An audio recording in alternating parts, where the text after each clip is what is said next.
요한계시록 12장 10절부터 17절까지 낭독합니다. 내가 또 들으니 하늘에 큰 음성이 있어 가로되 이제 우리 하나님의 구원과 능력과 나라와 또 그의 그리스도의 권세가 이루었으니 우리 형제들을 참소했던 자 곧 우리 하나님 앞에서 밤낮 참소하던 자가 쫓겨났고 또 여러 형제가 어린 양의 피와 자기의 증거하는 말을 인하여 저를 이기었으니 그들은 죽기까지 자기 생명을 아끼지 아니하였도다. 그러므로 하늘과 그 가운데 거하는 자들은 즐거워하라. 그러나 땅과 바다는 화 있을진저 이는 마귀가 자기의 때가 얼마 못된 줄을 알므로 크게 분내어 너희에게 내려갔음이라 하더라. 용이 자기가 땅으로 내어 쫓긴 것을 보고 남자를 낳은 여자를 핍박하는지라. 그 여자가 큰 독수리에 두 날개를 받아 광야 자기 곳으로 날아가 거기서 그 뱀의 낯을 피하여 한 떼와 두 떼와 반 떼를 양육받으며 여자의 뒤에서 뱀이 그 입으로 물을 강같이 토하여 여자를 물에 떠내려가게 하려 하되 땅이 여자를 도와 그 입을 벌려 용의 입에서 토한 강물을 삼키니 용이 여자에게 분노하여 돌아가서 그 여자의 남은 자손 곧 하나님의 계명을 지키며 예수의 증거를 가진 자들로 더불어 싸우려고 바다 모래 위에 섰더라.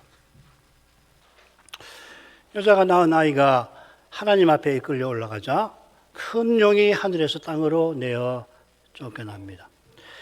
이 장면에 이어 요한은 하늘에서 큰 음성이 말하는 것을 듣습니다. 이 음성은 용이 쫓겨난 이 일과 관련하여 두 가지 중요한 사실을 선포합니다. 두 사실은 서로 긴밀한 관계에 있습니다. 이는 신자가 교회가 주 안에 있게 된 신비한 관계와 붙어 있습니다. 이 신비한 관계가 시작된 그 시점을 하늘의 큰 음성은 이제라 불렀습니다. 이 이제는 그리스도의 초림과 함께 시작되어서 그분의 재림까지 이어지는 지게 됩니다. 이 시간의 성격은 철저하게 예수께서 주 되신 사실에 달려 있습니다. 이 사실이 죽임 나가신 어린 양께서 7뿔과 7눈을 지니신 데서 생생하게 드러납니다. 7눈 지니신 주님께서 성신을 그리스도의 영으로 우리에게 주신 까닭에 우리가 그리스도의 몸과 지체로 이 기간에 존재하고 살아가는 겁니다. 우리가 그리스도를 드러내고 나타내도록 어린 양은 7뿔을 또한 받으셨습니다. 어린 양께서 주로서 가지신 모든 권세를 어떻게 쓰시는가 하늘의 음성이 우리에게 교훈할 겁니다. 지난 시간 하늘의 큰 음성이 선포한 내용 중에서 이 이제라고 하는 표현을 주로 살폈지요. 이제 우리 하나님의 구원과 능력과 나라와 또 그의 그리스도의 권세가 이루었다 합니다. 하나님의 구원, 능력, 나라가 그리스도를 통하여 그의 십자가와 부활을 통하여 이루었습니다. 여기 보면 하나님의 구원, 능력, 나라 가운데 능력이 나오고 그리고 그 그리스도의 권세와 어울리죠. 그죠? 그리스도의 탄생과 성천에서 하나님의 능력이 나타났습니다. 이루었다 하는 말, 게노마이라는 말인데 발생된다, 된다, 이룬다 하는 말입니다. 12장 7절에 보면 전쟁이 있었다, 일어났다 이 말이죠. 19장 17절에 보면 언약궤가 보이니 번개, 음성, 뇌성, 지진, 우박이 있더라, 발생하더라 이 말이죠. 같은 말입니다. 일곱째 나팔을 불 때 24장로가 하나님의 심판이 다 이루어진 사실을 가리켜서 하나님께서 큰 권능을 잡으시고 왕노릇 하신다고 찬송하였습니다. 재림 때 마지막 심판과 구원을 이루는 그 능력이 초림 때에도 승천하신 거기서도 나타난 거죠. 이런 점이 구원이라는 표현에도 드러납니다. 이미 말씀드렸습니다만은 이 소테리아 구원이라고 하는 표현이 계시록에 3번 나오는데 2번은 장차 있을 구원이고 지금 이 12장은 지금 이 구원이잖아요. 2번은 최종적 구원이고 지금 12장 10절은 이 현재적인 이 구원이라고 할 수 있는데 본질에서 동일한 겁니다. 자, 이것이 오직 믿음으로 의롭다 하심 받는다는 우리 이 고백의 핵심 내용이기도 하죠. 그죠? 구원받을지 안 받을지는 장차 가봐야 한다는 것이 아니라 이미 예수 그리스도를 믿는 자는 하나님이 의롭다 하시는 거죠. 이미. 그리고 장차도. 하나님께서 권능으로 능력으로 구원하신 실 내용이 그분의 나라 통치에 있습니다. 하나님의 구원은 그저 죽어 천당 가거나 거기 가서 영원히 죽지 않고 천년만년 안락하게 사는 데 있는 거 아닙니다. 구원에 그런 면이 없는 건 아니지만 그게 전부가 아닐 뿐 아니라 구원에 호방하고 심오하고 고상한 내용에 비추면 죽어 예수 믿어 천당은 너무나 부족하고 부족한 구호입니다. 구원은 궁극적으로 그리스도를 통하여 하나님이 전부 안에 전부 되시는 그런 신비한 세계, 영원한 세계를 이루는 데 있습니다. 15장, 고린도서 15장 28절이죠. 만물을 저에게 복종하게 하신 때에는 이 마지막 재림 때 있는 일 아니에요? 아들 자신도 그때 만물을 자기에게 복종케 하신 이에게 복종케 되리니 이는 하나님이 만유의 주로서 만유 안에 계시려 하심이라. 어떠한 방식으로? 그리스도가 만물 안에서 전부가 되시는 이 교회를 통해서, 우리를 통해서 결국 하나님이 전부 안에 전부 되시는 그러한 세계가 영원히 펼쳐지는 거라고. 이 둘은 같은 거죠. 이 세계는 주 대신 그리스도께서 우리를 섬기시는 나라, 우리가 그리스도처럼 먼저 섬겨서 모두에게 섬김받는 그런 나라입니다. 하나님 나라의 성격, 내용이 뭐냐 이 말이죠. 통치의 실제적인 핵심 내용이 뭐냐 이 말이죠. 주이신 그분이 종인 우리를 섬기시는데 그 주인의 섬김을 받는 우리가 먼저 섬겨서 모두가 먼저 섬기면 동시에 모두에게 섬김을 받는 거 아니에요. 지금 여기서도 그런 나라를 추구하려고 해야 합니다. 대단히 어렵죠. 이 세상은 정반대니까. 이 나라는 용이 7머리에 7면류관을 쓰며 감히 하나님처럼 되려 하고 그가 지배하는 세상 나라도 자기 하나를 위해서 다른 모두가 존재하게 하려는 것과 정반대되는 세계인 것입니다. 그리스도의 권세는 7째 나팔 불 때 들린 그리스도의 나라와 비슷합니다. 다른 점은 7째 나팔 불 때는 역사의 끝에 나타날 그리스도의 통치를 가리키고 지금은 부활 승천하신 주님의 통치를 가리킬 겁니다. 이 권세에 관해서 주님께서 두아디라 서신에서 친히 밝히셨습니다. 주님께서 이기는 자에게는 만국을 심판할 권세를 주겠다 약속을 하시는데 그 권세를 주님이 아버지께 받았다 덧붙이십니다. 지금 하늘의 음성이 그리스도의 권세를 선포하는 것은 영과 그 세력이 땅에 쫓겨나서 교회를 핍박할 일과 관련되어 있는 것 같습니다. 하늘과 땅의 권세를 받으신 그리스도는 그 받으신 권세로 지금 어떤 방식으로 이 권세를 쓰시는가 하는 겁니다. 이게 복음서에서 하나님 나라가 왔다 할 때 그 하나님 나라를 이해하는데 대단히 중요한 겁니다. 여러분 전학재 목사님의 하나님 나라라고 하는 소책자 아시죠? 아주 짧은 책입니다. 그 제2장, 제3장을 꼭 읽어보시길 바랍니다.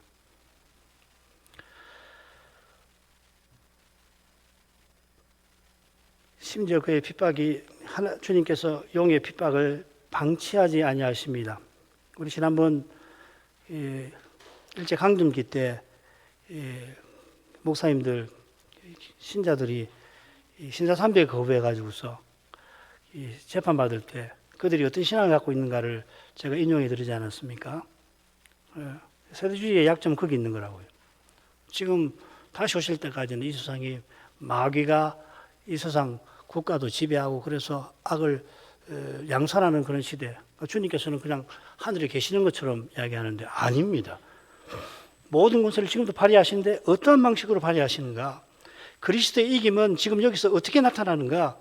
이걸 아셔야 하는 거란 말이죠. 이걸 모르면은 마귀가 권력과 거짓과 권력으로 깨와 힘으로 교회를 무너뜨리는 그것과 똑같은 짓을 할 수밖에 없단 말이에요. 타고난 사람은 그렇게 할 수밖에 없어요. 육신은 꼭 그렇게밖에 못한다고요. 달리 할 수가 없어요. 매우 중요한 이야기입니다, 이것이. 지금 육신적인 태도로 행하는 사람은 장차 적그리스도가 등장했을 때에 그를 추종하지 않고 견딜 수 없게 된다니까요. 제가 이걸 몇 번 말씀드린지 모르겠는데 몇 번이고 더 해야 되겠어요. 정말 중요한 이야기입니다. 그래서 이걸 모르면은 주님이 지금 모든 권세로서 하나님 나라를 지금 여기서 어떻게 교회를 통해서 이루고 나가시는지를 잘 모르는 거예요. 겉모습만 보는 거라고요. 승리주의로 가는 거라고요. 기독교 무슨 단체, 기독교 무슨 문화, 기독교 뭐 하면은 그리스도의 통치를 구현하는 것처럼 착각하기 쉽단 말이죠. 이기는 거예요. 정치 집단과 결탁해가지고 기독교가 이기려고 들잖아요. 그렇게 하는 거 아니라고요. 하늘의 음성은 하나님의 권능과 그리스도의 권세가 이뤘다고 선언하는 근거를 제시합니다. 그건 참수하던 자가 쫓겨남이지요. 용을 우리 형제들을 참소하던 자라 부릅니다. 이 참소라고 하는 말은 좀 강한 말인데 영 틀린 건 아니고 아주 오히려 더 적절한 번역인 것 같아요. 헐뜯고 그래 없는 죄를 있는 것처럼 꾸며서 고발하는 걸 참수라고 부릅니다. 그래 이 용어가 신약 성경에는 흔히 인간 법정에서 벌이는 송사 혹은 고소라고 번역되어 있습니다. 조금 느낌이 다르죠. 하나님께서 오실 메시아 안에서 구약 신자를 사죄하십니다마는 아브라함이 하늘 본향을 향해서 갖고 영원한 하늘에 나간 거 아니에요. 아직 메시아께서 세상에 오시지 않은 까닭에 마귀가 죄 짓는 신자를 하나님 처벌하셔야 하지 않습니까? 왜 처벌하지 않고 놔두십니까? 주장할 수 있었던 거죠. 심지어 욥은 번제를 통하여 죄를 깨닫고 오신 메시아를 간절히 바란 사람이라 순전함을 굳게 지켰습니다. 여호와 하나님께서 인정해 주셨습니다. 그러나 마귀는 이런 신비를 알지 못하고서 욥이 많은 재물을 주셔서 하나님을 경외한다고 이의를 제기했죠. 이런 악한 요구인데도 하나님께서 받아주시고는 메시아 보내시기 전이라도 욥의 믿음을 붙들어 주셨을 뿐 아니라 특별히 이 욥의 고난을 통해서 메시아 보내시는 일을 이루어 가셨던 겁니다. 마침내 약속대로 메시아를 세상에 보내셔서 참수하는 마귀를 하늘에서 영구히 추방하셨습니다. 그가 참수할 근거가 사라지게 하신 겁니다. 신자도 죄인으로 나서 죄를 지었고 믿은 후에도 여전히 죄를 짓습니다마는 예수 그리스도의 십자가로 모든 죄책을 사함 받은 덕분에 하나님께서 그를 영원히 처벌하지 아니하십니다. 우리가 받아야 할 지옥 형벌을 그 진노를 예수님께서 대신 받아주신 까닭에 장차 심판대에서도 우리를 의롭다고 선언해 주실 것입니다. 마귀가 죄 짓는 신자의 처벌을 하나님께 요구할 근거가 완전히 사라진 겁니다. 게다가 우리가 죄를 범할 때 그리스도께서는 하나님 앞에서 우리의 대언자가 되어 주십니다. 이 그리스도는 항상 사셔서 우리를 위하여 간구하고 계십니다. 이것이 이제 살필 교회의 핍박과 관련된 내용이기도 하지요. 둘째로 하늘의 음성은 여러 형제의 승리를 선포합니다. 여러 형제는 10절에서 마귀에게 참소당한 이들이겠죠. 이들이 어린 양의 피와 증거의 말씀으로 승리하였다 하였습니다. 이들이 누군지 한번 살펴보십시다. 참소하던 마귀가 쫓겨난 것은 주님의 탄생과 특히 십자가와 부활 승천 때문입니다. 마귀에게 참소당했다가 어린 양의 피로 승리한 이들은 승천 이후에 태어나고 믿은 신자와 교회라 보기가 힘들죠. 문맥상 그렇죠. 이 문제의 답을 얻기 위해서 우리는 겟세마네 가던 길에서 주님이 베드로에게 하신 말씀을 참조할 필요가 있겠습니다. 시몬아 시몬아 보라 사단이 밀가부르듯 하려고 너희를 청구하였으나 그러나 내가 너를 위하여 네 믿음이 떨어지지 않기를 기도하였노니 너는 돌이킨 후에 네 형제를 굳게 하라. 누가복음 22장 31, 32절입니다. 예수님이 십자가 지시기 전이라 사단이 제자들을 하나님 앞에서 참소한 겁니다. 주님께서 그들을 위하여 간구해 주신 덕분에 베드로가 비록 주님을 부인하긴 하지만 가룟 유다처럼 주님을 배반하지 아니하였습니다. 베드로는 주님을 배반하지 아니하였을 뿐 아니라 부활 승천 이후에는 참으로 주님을 위해서 자기 목숨을 아끼지 않고 복음을 전파하였습니다. 십자가 전에는 주님을 위하여 목숨 버리겠다고 장담을 했지만은 실은 자기 영광을 위하여 허망하게 자랑했던 거죠. 그러나 부활하신 주님이 40일 동안 하나님 나라를 사도들에게 가르쳐 주시고 오순절에 성신을 부어주셨을 때 이 약하고 약하던 베드로가 위협하는 공의 앞에서 담대하게 그리스도를 이처럼 증거하였습니다. 베드로와 사도들이 대답하여 가로되 하나님 사람보다 하나님을 순종하는 것이 마땅하니라. 너희가 나무에 달아 죽인 예수를 우리 조상의 하나님이 살리시고 이스라엘로 회개케 하사 죄 사함을 얻게 하시려고 그를 오른손으로 높이사 임금과 구주를 삼으셨느니라. 우리는 이 일의 증인이요 하나님이 자기를 순종하는 자들에게 주신 성신도 그러하니라 하더라. 죽이겠다고 위협하는 공의 앞에 이렇게 담대하게 증거한 겁니다. 바로 이 말씀이 하늘의 음성이 선포하는 둘째 내용을 실증하는 거죠. 11절 내용이 바로 그 신뢰가 이거라 이 말이죠. 사도시대부터 이런 일이 계속 역사에서 이루어질 것이고 역사의 끝에 가장 생생하게 이루어질 것입니다. 12절로 가겠습니다. 그러므로 하늘과 그 가운데 있는 자들은 거하는 자들은 즐거워하라. 그러나 땅과 바다는 화 있을진저 이는 마귀가 자기 때가 얼마 못된 줄 알므로 크게 분내어 너에게 내려갔음이라 하더라. 그러므로는 10절 11절 하늘의 큰 음성이 선포한 내용을 가리킬 겁니다. 자, 이 내용에 근거해서 먼저 하늘과 그 가운데 거하는 자들은 즐거워하라. 하늘의 음성은 권합니다. 참수하는 마귀가 쫓겨났으니 하나님의 능력과 그리스도의 권세가 이루었고 참수당한 형제들이 어린 양의 피와 증거의 말씀으로 승리를 거두었으니 죽음으로 승리한 거죠. 그죠? 즐거워하라는 겁니다. 이런 즐거움이 장차 바벨론 멸망 때 하늘과 성도들과 사도들과 선자들에게 있을 거라고 계시록 18장 18절은 기록합니다. 주의 원수들이 모두 망하고 완전한 구원에 이르는 즐거움이 18장에 기록이 되어 있습니다. 그런 즐거움이 지금 하늘과 그 가운데 가는 자들에게 예수님의 승천 이후에 있다 이 말이죠. 자, 그러면 이 하늘과 그 가운데 가는 자들이 누굴까 한번 살펴보십시다. 이 거한다는 말은 땅에 거한다고 할 때 다른 말입니다. 여기는 스케노라는 말, 장막을 친다는 말인데 이 용례를 보면 둘로 나눌 수 있어요. 하나님이 신자 위에 장막을 치신다. 7장, 21장에 나와요. 그 다음에 하늘에 거하는 자라고 했고 계시록 13장 6절에서는 하늘에 거하는 자 곧 하나님의 장막이라고 되어 있습니다. 이게 아주 흥미로운 표현이죠. 그죠? 13장 6절 우리가 다음 시간부터 살필 텐데 바다에서 올라온 짐승이 하나님을 회방하는데 하나님의 이름과 그의 장막 곧 하늘에 거하는 자들을 회방할 거라 했습니다. 그러니까 하나님의 장막이 곧 누구냐면 하늘에 거하는 자들이야 이 말이죠. 우리는 이미 이게 뭔지 압니다. 성전은 하나님 백성을 가리키잖아요. 하늘에 계시는 하나님이 자기 백성 중에 거하십니다. 땅에 거하는 자들은 짐승을 숭배할 건데 짐승은 그들과 함께 하나님을 대적할 겁니다. 그의 대적은 무엇보다 교회를 말살하려는 거고 이게 하늘에 거하는 자들을 회방하는 거죠. 그죠? 이미 세상을 떠나 하늘에 이런 영혼들을 향해서 이놈저놈하고 욕한다는 말이 아니라 땅에 살아가는 교회를 맹비난하고 특별히 자기 시대에 추정하는 자들들어 이 교회를 공격하라 하는 거죠. 이걸 땅에 거하는 자들이라고 했습니다. 그처럼 지금 하늘의 음성이 즐거워하라고 하는 것은 즐거워하라고 하는 이 하늘에 거한 자들은 하나님과 그리스도를 모신 참된 교회와 신자를 가리킬 겁니다.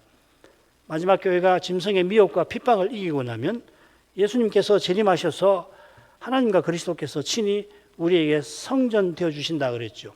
새 예루살렘에 보니까 요한이 성전이 없어요. 구약과 같은 성전이 있을 리가 없죠. 그러면서 하나님과 어린 양이 성전이 되어 주신다. 그분의 영광이 우리를 감싸 주신다는 말이죠.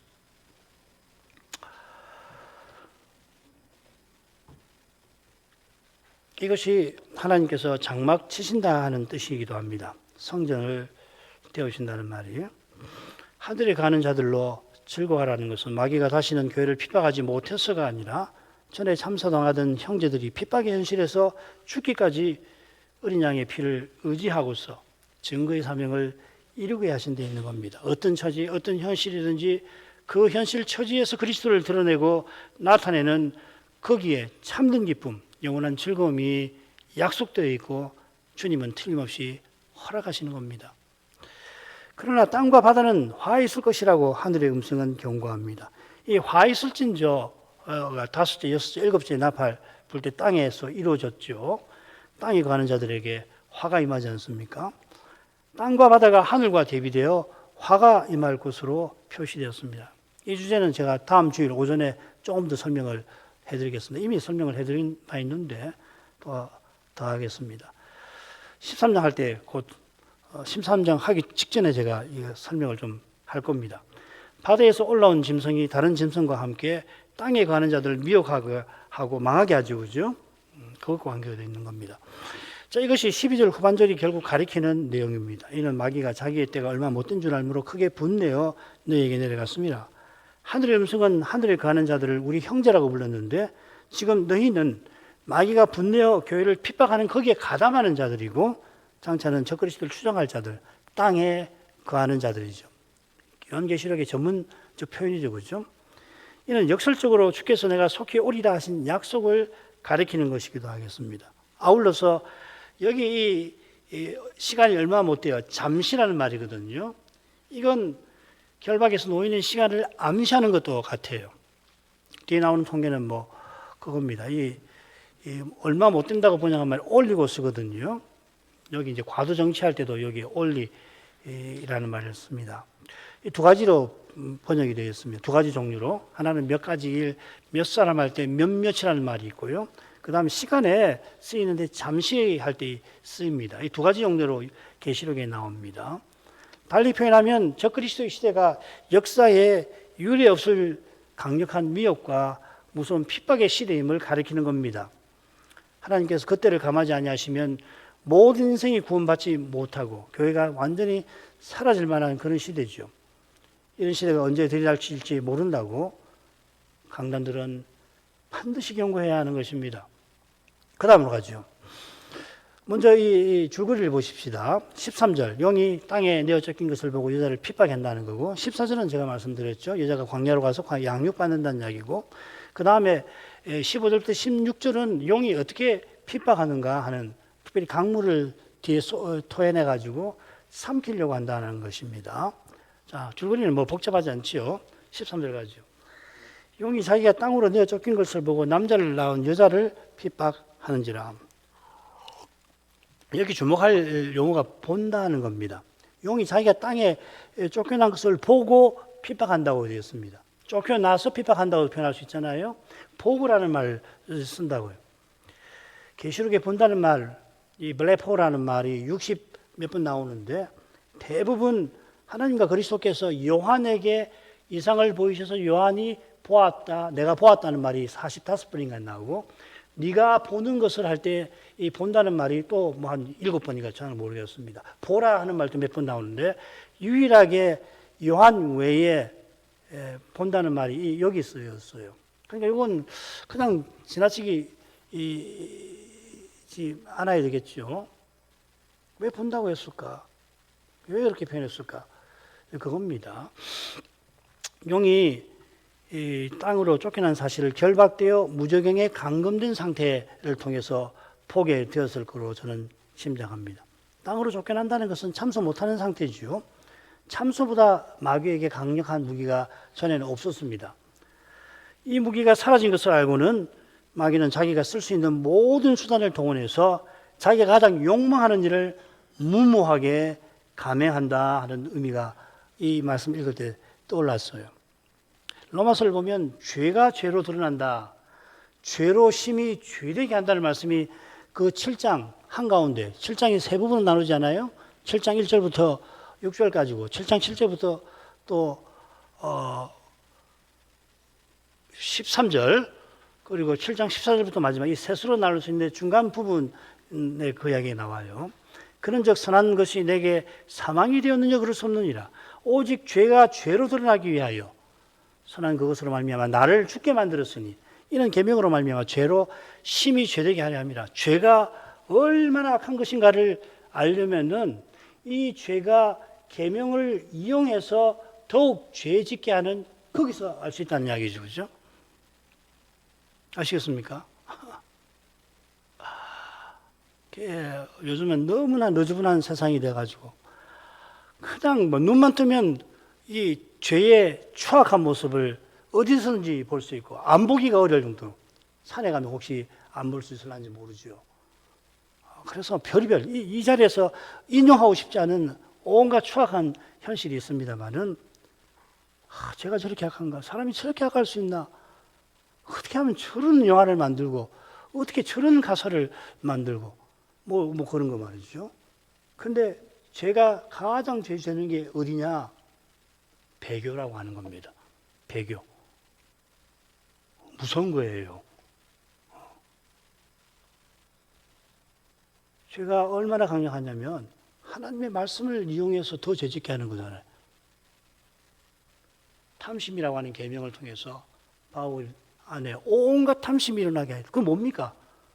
바울이 교회를 핍박하게 만들었다는 이야기 아니에요. 핍박하게 된 그것을 가리키는 거거든요. 죄의 본질을 거기서 찾아야 해요. 하나님 말씀 듣는 것이 복된 일이지만은 그 말씀을 순전하게 받지 않으면 얼마나 무섭게 된다는 것을 교훈하는 거거든요. 그 이야기입니다. 밑에 보면 바울이 얼마나 교회를 철저하게 핍박한 인물이 없죠. 그 바울이 사도된 것은 은혜의 기적입니다. 마귀가 베드로를 참소했지만 가룟 유다처럼 되지 않게 하신 것만큼 놀라운 일입니다. 베드로하고 유다의 차이가 베드로나 유다에게 있습니까? 은혜에 있는 거예요. 십자가만이 차이를 내는 거라고요. 근본적인 차이를. 내 안에 있는 것이 차이를 내잖아요. 내가 다른 사람과 다르게 예수 믿게 되는 거 아닙니다. 그 이유가 내 안에 있는 게 아니란 말이에요. 내 교육, 내가 열심히 살아왔던 삶, 거기 있는 게 아니라고요. 그리스도의 십자가만이 그 변화를 가져오는 거라고요. 바울도 마찬가지죠. 바울이 어떻게 사도가 되었나? 바울이 누구보다 확신이 많아가지고서 누구보다 하나님께 쓰일만 하니까 하나님이 건져줬다. 틀린 말은 아니지만 그 맞는 거 아니에요. 그 재능 가지고 바울이 스스로는 교회를 가장 철저하게 핍박하지 않았습니까? 사람에게 메리트, 공들을 주지 않도록 늘 조심해야 됩니다. 바울을 무시하는 이야기 아니에요. 이게 철저하지 않으면 결국은 공로를 자기에게 돌린다고. 자기가 낫다는 거예요. 자기가 남보다 못하지 않는다고 가는 거거든. 그러면 신앙의 본질을 알 수가 없어요. 그렇게 수십 년을 믿어도 그 사람이 그 사람이라고 해요. 예배에서 하나님 영광을 배워야 합니다. 주님의 영광을 배워야 해요. 왜 주님이 십자가를 지셨는가? 부활하신 그분이 지금 무슨 일을 어떻게 하시는가? 그 많으신 권세로 어떤 일을 행하고 계시는가? 이걸 터득하지 않으면 사람은 거기서 어깁니다. 차라리 시장 잡혀같이 한 사람보다 훨씬 못할 수가 있단 말이에요. 이게 지금 그 말씀이잖아요. 로마 7장 13절 말씀 그거라고요.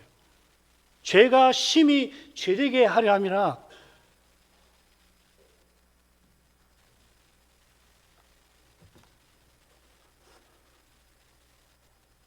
바리새인이 율법을 지키는데 은혜 없이 율법의 형식만 그렇게 철저히 지키다가 예수님을 십자가에 못 박히게 한 거 아니에요. 마찬가지로 적그리스도가 출현할 때 죄가 가장 죄로 드러날 겁니다. 적그리스도가 하는 짓에서 저게 죄구나. 그걸 간파할 수 있는 거룩한 감각이 있어야 된다고 말씀드렸죠. 딱 보면 알아야 되는 거라고. 근데 딱 보면 알 수 있는 것을 소위 신학자라는 사람들은 분석하고 앉아있을 겁니다. 맞나 아닌가? 맞나 아닌가? 뭐가 아니야? 차라리 순전한 교인들이 더 잘할 거예요. 저거 아니다 저거. 자, 그 다음 넘어가죠. 14절. 그 여자가 큰 독수리의 두 날개를 받아 광야 자기 곳으로 날아가 거기서 그 뱀의 낯을 피하여 한때와 두때와 반때를 양육받으며. 용이 핍박하니까 여자가 큰 독수리의 두 날개를 받습니다. 이 받았다 하는 말, 주신 바 되었다는 말인데 하나님이 주셨다 하는 뜻이 암시되어 있습니다. 여자가 그 날개로 광야로 자기 곳으로 날아갑니다. 여자의 양육을 위해서 하나님이 예비하신 하나님으로부터 온 장소라고 그랬죠. 그죠? 이게 말고 나면 어려운 거 아닙니다. 바로 이 자리라고. 예배 드리는 그 자리라고. 주님의 교회로서 예배 드리는 그걸 무엇보다 가리키는 건 말이죠. 독수리 날개, 광야, 양육. 오전에 살핀 대로 이스라엘이 광야에서 하나님을 예비하며 가나안을 향하여 행진한 역사가 이 용어의 배경입니다. 하나님이 독수리 날개로 이스라엘을 업어서 하나님께로 이끄셨습니다. 출애굽기 19장 4절. 이스라엘을 시내산에 이끄신 건데 그들과 언약을 맺으셔서 내게로 이끄셨다고 표현하신 겁니다. 신명기에서는 여호와께서 광야에서 이스라엘을 만나시고 호위하시고 보호하시고 지키신 것을 말씀하시면서 어미새가 새끼새 위에 늪을 그리고 그 날개를 펴서 받으며 없는 것, 이거 여러 번 말씀드렸습니다만 어미새가 새끼새 나는 법을 가리키는 그 광경이라고 그러죠. 그죠? 절벽 같은 데서 새끼를 떨어뜨려 가지고 새끼가 그냥 날개질을 힘들게 하면 떨어질 것 같으면 얼른 내려가 가지고 자기 날개에 딱 태워 가지고 다시 업어 올려서 다시 떨어뜨리는 거란 말이죠. 이 양육입니다. 여기서 중요한 것이 뭔가 하면은 하나님이 이스라엘을 내 아들 내 장자로 삼으신 바로 이 사실이에요. 어미 독수리와 새끼 독수리. 이게 여자의 양육에서 핵심입니다. 그 무슨 말이냐면 로마서를 보시면 알면 되는데 이 양육이 뭐냐면 우리가 성자의 형상을 본받음이라고 표현해요. 우리가 믿어서 장성한다는 말 많이 쓰죠. 그죠? 장성합니다. 믿어서 장성해야 합니다. 장성의 목표가 뭡니까? 그 말이죠. 장성의 목표는 그리스도와 같아지는 거라고요.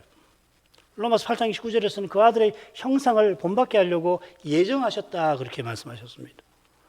그게 무슨 말입니까? 성자처럼 하나님을 가까이 하는 거예요. 이런 양육이 하나님으로부터 온 거기, 특별히 하나님을 예배하는 자리에서 이루어지는 겁니다. 거기서 그리스도가 자기 아버지를 자기 형제들에게 선포하십니다. 선포하시면 그 주를 듣는 자는 그의 영광을 보고서 그의 영광이 우리를 그의 몸과 지체로 변화되게 만드신다고 했습니다. 영광을 뵙지 않고서는 바뀌잖아요. 절대로. 표범이 그 반점을 변할 수 없는 것처럼 사람이 스스로 못 바꿉니다. 여자가 양육받는 그의 곳은 광야 한가운데입니다. 우리가 세상에 속하지 아니하였지만은 세상의 것이 아니지만 세상에 있다 주님이 말씀하신 것과 같으죠. 요한복음 17장. 여자가 자기 곳에서 양육받지만 그곳이 광야에 있습니다. 그래서 여자는 뱀의 낯을 피합니다. 이 말은 뱀이 출시한다는 것을 가리키죠. 베드로는 너희 대적 마귀가 우는 사자같이 두루 다니며 삼킬 자를 찾는다 경고하였습니다. 그리고 바로 이어서 세상에 있는 너희 형제들도 동일한 고난을 당한다. 마귀가 우는 사자같이 두루 다니며 삼킬 자를 찾는다는 이 말이 무슨 말이냐? 고난받는다는 이야기예요. 하나님께서 대체로 교회가 어릴 때는 이런 고난을 별로 주지 않고 비교적 평안한 가운데 말씀을 전하고 받게 하시는 것 같은데 어느 정도 자란 뒤에는 이런 고난을 겪게 하시는 겁니다. 이게 신령한 전쟁에 나서게 하시는 거죠. 이 기간이 1260일, 초림과 재림 사이입니다. 이 기간은 여자가 양육받아서 그리스도와 같아지는 목표로 나아가는 기간이고 동시에 그 목표로 나아가는 길에서 신령한 전쟁을 치르는 과정이기도 합니다. 그 다음으로 가죠. 이 신령한 전쟁은 마귀의 괴계를 대적하는 것이라고 에베소서 6장 11절에서 이야기를 했죠. 이 괴계라는 말이 어려운 말인데 에베소서의 신약 성경 전체에서 에베소서 한 번 더 나오는데 간사한 유혹이라고 할 때 그 간사한이라는 말이 괴계랑 같은 말입니다. 괴계의 유혹이라는 말이죠. 마귀는 거짓말장이, 괴계는 거짓말이라고 생각하면 됩니다. 자기 말로 육신인 인생을 속여서 하나님을 대적하게 합니다. 마귀가 어떻게 거짓말하죠? 자기 말하는 거죠. 하나님 말씀을 따라 말하는 게 아니라 그 말씀을 심지어 곡해하고 그 다음에 과장하고 빼고 그러면서 자기 말을 하는 거죠. 거짓말하는 거죠. 타락한 인생이 육체와 마음에 원하는 것을 행하도록 부추기는 겁니다. 잘한다는 거라고요. 네 원하는 것을 하라 하는 거예요. 네 욕심. 이 세상에 추앙받는 사람 되고 싶지? 왜 그렇게 해라. 인생은 본래 하나님께서 원하시는 뜻을 기쁘게 받들도록 지원받았는데 자기 뜻을 이루려고 꾀와 힘을 추구하게 해서 하나님의 진노에 떨어지게 한다는 겁니다. 이게 셋째 부분의 주제이기도 합니다. 읽겠습니다.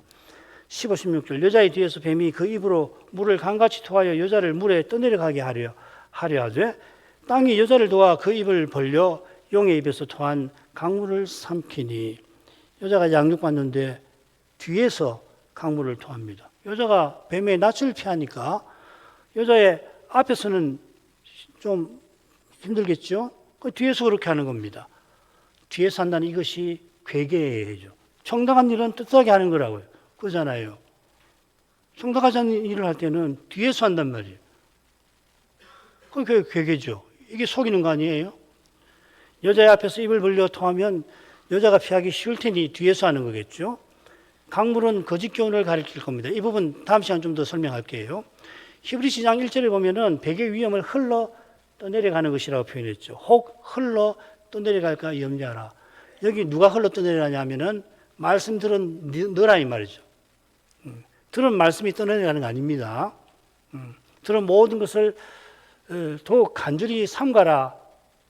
들은 말씀을 더욱 간절히 온 마음을 다해서 그 말씀에 주의를 기울이라 하고서 혹 네가 흘러 떠내려가지 않도록 염려하라 이 말이거든요. 사도들이 활약하던 시대에 이런 일이 있습니다. 요한은 요한 1서에서 소위 가현설 이런 이단과 싸우지요. 예수께서 육체로 오신 것을 신하지 아니하는 영은 적그리스도의 영이다. 여기 이제 이 적그리스도는 어떻게 가르치냐면 예수님이 육체로 오신 게 아니다 이 말이죠. 그러니까 예수님이 십자가를 말하긴 하지만 십자가에서 신이신 예수님이 실제로 돌아가신 거 아니라고 말하지 않습니까? 이 이단은 예수님이 부활을 말하지만 예수님이 실제로 다시 사신 건 아니라고 말하는 현대 신학자들과 근본에서 다를 게 없습니다. 이런 걸 교인들은 잘 모를 수가 있는데 이 비평학자들의 책은 뭐 어려서 읽기도 어렵고요. 설교는 좀 나으실 텐데 설교를 읽으면 부활의 교훈과 의미를 잘 전한다 할 수도 있어요. 알버트 슈바이츠라는 사람 알죠? 그 예수님이 안 믿는 사람입니다. 예수님에 대해서 험한 말도 하고 예수는 실패했고 실패한 예수 대신 자기가 예수처럼 살아보려고 한 거 아니에요? 그 사람 설교 우리말로 번역되어 있습니다. 사지 마시고요. 도서관에 혹시 가시거들랑 그거 한번 찾아서 읽어보십시오. 어떻게 읽히시는지. 쉬운지. 간단한 거 아닙니다. 강단에서 이 사람이 얼마나 악하게 성경의 권위를 허물고 예수님에 대해서 함부로 말하고 예수님을 믿는 신자가 아니라고 하는 이야기하니까 그런가 보다 하시지만 읽어보십시오. 책을. 쉽게 답이 나오나. 그러니까 오늘날 수많은 교회가 예수님의 부활을 입으로는 말하지만 실제로 예수님이 부활하셨다는 거 안 믿고 말하는 교회 얼마나 많아요? 저것들은 이상한 놈들이다. 그렇게만 생각하지 마시고요. 예수님의 부활을 참으로 믿는 것이 이 사람 힘으로 안 된다는 걸 아셔야 해요. 내가 안 것은 그분들보다 본질적으로 나아서 아는 거 아닙니다. 그래, 드러내놓고서는, 뭐 요즘에는 좀 달라졌습니다만은, 이 사람들 책 읽어보면 드러내놓고서, 이 부활 같은 거 없다. 그거 잘해봐야 종교적 신화다. 신화 뒤에 담긴 중요한 도덕적인 내용이 있으니, 그거 알고 실천하면 그게 예수의 부활을 믿는 거다. 비평서 같은 데 보면 결국 이야기하는 건데, 딱 드러내놓고 이렇게 이야기는 잘 안 하지요. 설교 같은 데 더욱 그렇지요. 그러고서 예수의 인류애와 이타심을 높은 학식에 담아서 설파합니다. 얼마나 공부 많이 한 사람들인지 모릅니다. 사도처럼 그리스도를 본받는 것이 성인 예수를 모방하는 것과 근본에서 다르다는 것을 알지 못하면은 이런 설교에 감동받기 쉽습니다. 마귀의 괴계가 설마니 사람의 이성과 경험보다 못하겠습니까? 사람은 아무리 뛰어나봐야 한 100년 삽니다. 마귀는 죽지도 않아요. 죽지 않는 마귀가 그 악한 본성, 악으로 가득한 그 악을 생각하고 악을 내놓으려고만 사는 이런 존재가 내놓는 그 거짓, 그 꾀가 사람의 이성과 경험보다 못할 것 같습니까? 그렇게 생각할 수 없죠. 간단한 문제 아닙니다.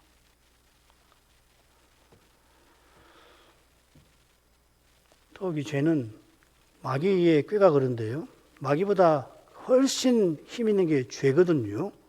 아까 본 대로 계명을 통하여 더욱 탐심을 품게 만드는 그런 강력한 권세가 죄에 있어요. 여자가 양육받는 곳에서 주의 영광을, 거룩한 영광을 늘 뵙지 않고서는 아무도 죄의 권세를 이기지 못하고 마귀의 괴계를 물리치지 못합니다. 우리의 충직한 종이 전한 대로 사람의 깨와 힘을 동원해서 사람 원하는 것을 이루려고 하는 이 육신적 태도가 이 시대에 만연했다는 것을 꼭 명심하셔야 합니다. 기도하겠습니다. 거룩하신 아버지, 마귀가 그리스도의 부활 성천으로 인하여 하늘에서 자기 있을 곳을 잃어버리고 땅에 내쫓겼을 때 그리스도를 낳은 교회가 광야로 피하여 하나님으로부터 자기의 장소에서 재림까지 양육받게 하셨습니다. 1260일 양육받는 이 교회는 과연 음부의 권세가 이기지 못하도록 그리스도께서 친히 세워나가시는 줄 믿습니다. 게다가 주님께서 음부의 권세가 이기지 못하는 교회라 말씀하신 뜻이 장차 영원한 생명에 들어가고 영원한 나라를 이룰 거라고 하는 사실만 아니라 그 목표에 도달하는 과정에서 음부의 권세가 주님의 교회를 무너뜨리려 하는 그런 일이 있음을 또한 예고하신 것인 줄로 믿습니다. 주님이 부활하셨는데 또 지금 여기서 주님의 몸이 죄와 죽음의 현실에 정직하게 대면하면서 고난받게 하실 때 그 고난에 주님께서 함께 하시는 바울아 나는 네가 핍박하는 예수라 하신 대로 고난에 함께 해주시는 그 거룩한 뜻을 저희가 다 헤아릴 길이 없나이다.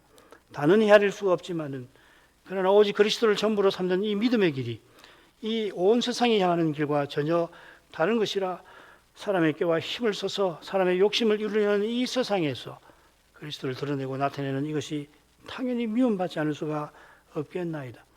사도에게 보이신 이상을 통하여 주님께서 다시 오시는 날까지 주님의 교회가 어떻게 광야 같은 이 세상 한가운데에서 하나님께 받은 자기의 곳에서 양육받아 나가는 것인지 깨닫는 바가 있게 하시고 깨닫게 하시면 그만큼 간절히 하나님의 긍휼과 도우심을 구해야 할 때라는 것을 모르지 말게 하옵소서.